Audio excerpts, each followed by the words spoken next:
একদিন এক মুরগির বাচ্চা হাঁটতে হাঁটতে জঙ্গলে চলে গেল। জঙ্গলে তার মাথার ওপর একটি আপেল গাছ থেকে আপেল পড়ল। বেচারা মুরগির বাচ্চা বলল, আমার মাথায় আকাশ ভেঙে পড়ল, আমি যাই রাজাকে খবরটা দিয়ে আসি। এই বলে সে আবার হাঁটতে শুরু করলো। পথে তার সাথে একটা মুরগির দেখা হলো। মুরগিটি বাচ্চা মুরগিকে জিজ্ঞাসা করলো, তুমি কোথায় যাচ্ছ? মুরগির বাচ্চা বলল, ওহ, আমার মাথায় আকাশ ভেঙে পড়েছে, রাজার কাছে যাচ্ছি খবরটা দিতে। মুরগি বলল, তুমি যদি চাও আমাকেও নিয়ে যেতে পারো। ঠিক আছে চলো। এবার দুজনেই আবার হাঁটতে শুরু করলো। পথে যেতে যেতে দেখা হলো এক রাজহাঁসের সাথে।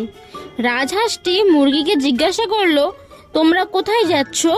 মুরগি উত্তর দিল, বেচারা বাচ্চা মুরগিটার মাথার ওপর আকাশ ভেঙে পড়েছে, আমরা খবরটা দিতে রাজার কাছে যাচ্ছি। হাঁস বলল, তোমরা যদি চাও তাহলে আমাকেও তোমাদের সাথে নিয়ে যেতে পারো। ঠিক আছে চলো। মুরগির বাচ্চা, মুরগি, রাজহাঁস সবাই একসাথে চলতে শুরু করলো। এবার তাদের সাথে দেখা হলো এক শেয়ালের। শেয়াল বলল, তোমরা কোথায় যাচ্ছ?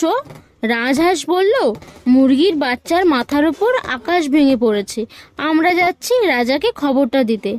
শেয়াল একটু ভেবে বলল, চলো আমি তোমাদের রাজার কাছে নিয়ে যাব। তারা খুশি মনে শেয়ালের পেছনে পেছনে হাঁটতে শুরু করলো। শেয়াল তাদের সাথে মিথ্যে কথা বলেছিল। সে তাদেরকে তার গুহায় নিয়ে গেল। তারপর শেয়াল সেখানে মুরগির বাচ্চা, মুরগি, রাজহাঁস সবাইকে মজা করে খেয়ে ফেললো। বেচারা মুরগির বাচ্চা, তার মাথার উপর আকাশ ভেঙে পড়েছে, এ খবরটি আর রাজাকে দিতেই পারলো না।